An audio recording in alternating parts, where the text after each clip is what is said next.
Sekali lagi, pada ayat ke-13 dikatakan, Hana berkata-kata dalam hatinya.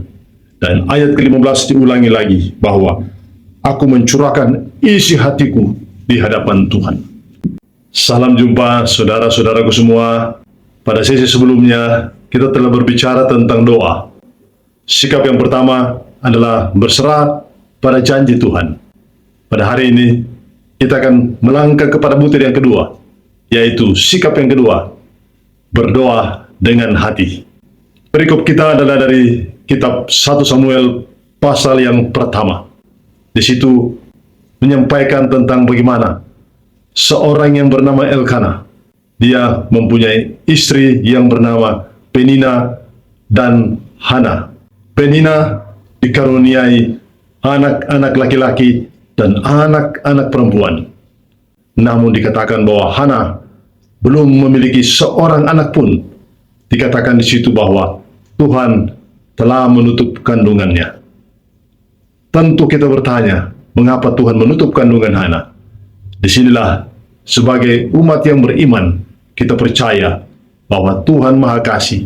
Dia mempunyai rencana yang indah buat seorang Hana. Kebiasaan umat Tuhan pada waktu itu adalah mereka setiap tahun pergi ke Silo, di mana di situ terletak bait suci, the house of the Lord, di mana mereka datang ke sana untuk bersujud, menyembah kepada Tuhan, mempersembahkan korban, berdoa kepada Tuhan. Di bait suci itu ada seorang imam yang bernama Imam Eli. Dia adalah seorang imam besar umat Tuhan ketika itu. Kita tahu fungsi imam pada saat itu, khususnya imam besar. Dia berdiri di antara Tuhan dan umat Tuhan untuk menyampaikan doa-doa kepada Tuhan, doa umat Tuhan, termasuk doa pengampunan dosa kepada Tuhan, dan juga menyampaikan kurban kepada Tuhan untuk pengampunan dosa-dosa mereka. Dikatakan bahwa Hana ini sering menangis karena sering direndahkan oleh Penina. Disinilah kemudian Elkana mengatakan, Hana istriku, mengapa engkau bersedih? Bukankah aku lebih berharga dari 10 orang anak laki-laki? Di sini kita melihat bagaimana seorang Elkana adalah seorang suami yang bijaksana. Dia terus memberikan semangat dan sukacita kepada istrinya Hana. Tentu ini hanyalah sebuah ungkapan saja, karena bagaimanapun juga, seorang istri seperti Hana pastilah merindukan seorang anak dari suaminya. Dan tentu dengan kelahiran anak itu, dia akan lebih mengasihi suaminya, sehingga kelahiran anak bagi seorang anak tentu tidak bisa dibandingkan dengan seorang suami, yaitu Elkana. Disampaikan, pada waktu itu mereka pergi ke Silo untuk berdoa menyembah Tuhan, mempersembahkan korban. Kemudian setelah itu, mereka duduk dan makan dan minum bersama-sama. Disitulah diceritakan, setelah mereka makan dan minum, kemudian Imam Eli duduk di dekat pintu bait suci, dan Hana kemudian terlihat dia berdoa sambil terseduh-seduh, sambil meneteskan air matanya.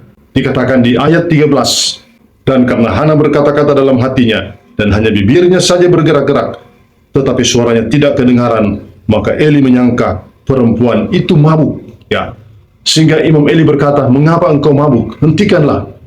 Namun Hana kemudian menjawab pada ayat yang ke-15, bukan tuanku, aku seorang perempuan yang sangat bersusah hati. Anggur ataupun minuman yang memabukkan tidak kuminum, melainkan aku mencurahkan isi hatiku di hadapan Tuhan. Ya. Sekali lagi, pada ayat ke-13 dikatakan, Hana berkata-kata dalam hatinya. Dan ayat ke-15 diulangi lagi bahwa aku mencurahkan isi hatiku di hadapan Tuhan. Di sini kita melihat bagaimana seorang Hana yang rindu akan seorang anak. Dia berdoa dengan hatinya. Dia berkata-kata dengan hatinya. Dia menyampaikan kerinduan dengan hatinya sendiri. Dari lubuk hati yang paling dalam, dia menaikkan doanya kepada Tuhan. Dan kita tahu bahwa hanya Tuhanlah yang dapat mendengarkan keluhan hati kita. Hanya Tuhanlah yang bisa mendengarkan perkataan atau isi hati kita. Mazmur 139 ayat 4 mengatakan, sebab sebelum lidahku mengeluarkan perkataan-perkataan, sesungguhnya semuanya telah kau ketahui, ya Tuhan. Di sini kita tahu bahwa Tuhan mengetahui isi hati kita. Dan ketika kita berdoa dengan hati yang tulus, Dia mendengarkan doa kita. Dia bisa mengetahui isi hati dan permohonan kita. Kemudian kita tahu di ayat 17 Imam Eli mengatakan, "Pergilah dengan selamat dan Allah Israel akan memberikan kepadamu apa yang engkau minta daripadanya."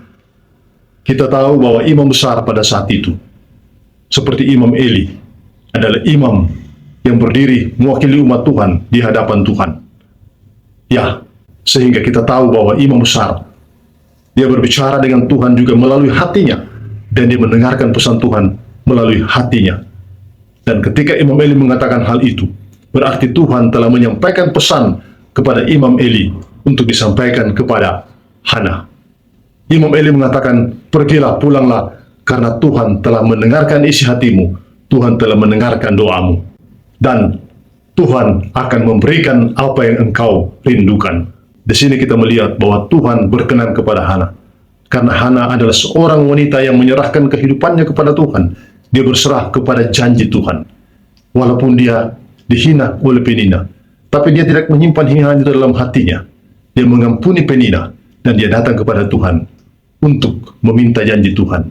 Dia berserah kepada Tuhan, dan dia menyampaikan itu dengan hati yang tulus, dengan hati yang kudus. Dan kita tahu pada ayat selanjutnya dikatakan, "Maka pulanglah Hana, dan ketika dia tidur dengan suaminya Elkana, maka dikatakan bahwa Tuhan mengingatnya. Dan setahun kemudian dia melahirkan seorang anak, dan anak itu dinamakan Samuel, yang berarti aku telah memintanya kepada Tuhan." Nama yang sangat indah. Kita tahu Samuel kemudian diangkat Tuhan menjadi seorang imam dan hakim bagi umat Tuhan. Dia adalah seorang imam besar bagi bangsanya. Yesus Kristus bersabda pada Matius 6 ayat 6 pada khotbah di bukit, "Tetapi jika engkau berdoa, masuklah ke dalam kamarmu, tutuplah pintu, dan berdoalah kepada Bapamu yang ada di tempat tersembunyi.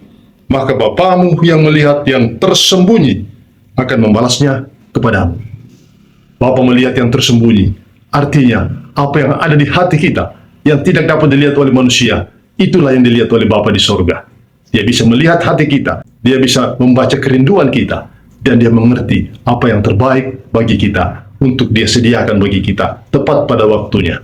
Oleh karena itu pesan Tuhan pada hari ini berbicara kepada kita bahwa mari kita berdoa dengan sikap berdoa dengan hati kita. Kita datang kepada Dia dengan hati yang kudus, hati yang tulus. Jika kita mempunyai sesuatu dendam, kemarahan, atau benci, kepahitan kepada orang lain, marilah terlebih dahulu kita mengampuni mereka.